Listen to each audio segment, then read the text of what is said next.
All right, it is 12 degrees right now. There's snow everywhere. The roads are icy, and I am in a Tesla Model 3 rear-wheel drive. The question is, and I get this question quite often actually, is how good is this car in the snow? And the answer, it's a little bit complicated because it's not, it's a little bit of a nuanced question. Let me explain. This car is great in the snow. It is. It's a good car in the snow. It's a good car in the snow for a car that's not made for the snow. And what I mean is this car better than, a Honda Accord or, any other sedan that you can think of? I think so.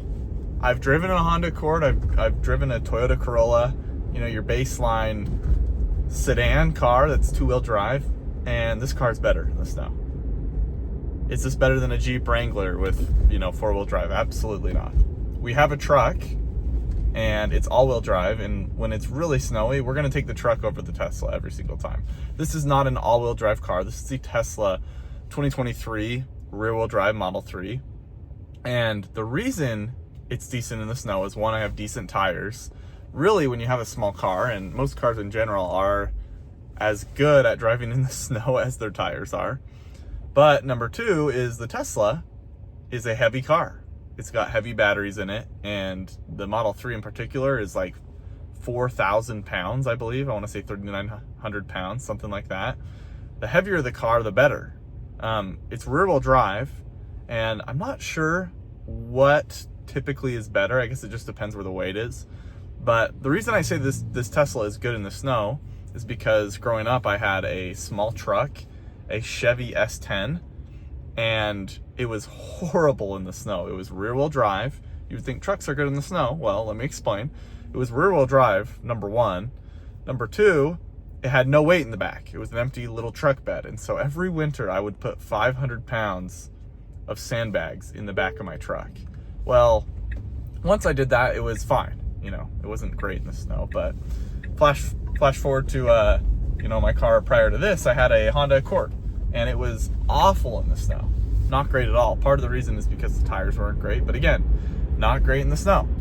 So going from that truck to the Honda to this, this Tesla is the best car that I've, had as a daily driver in the snow that I've ever had.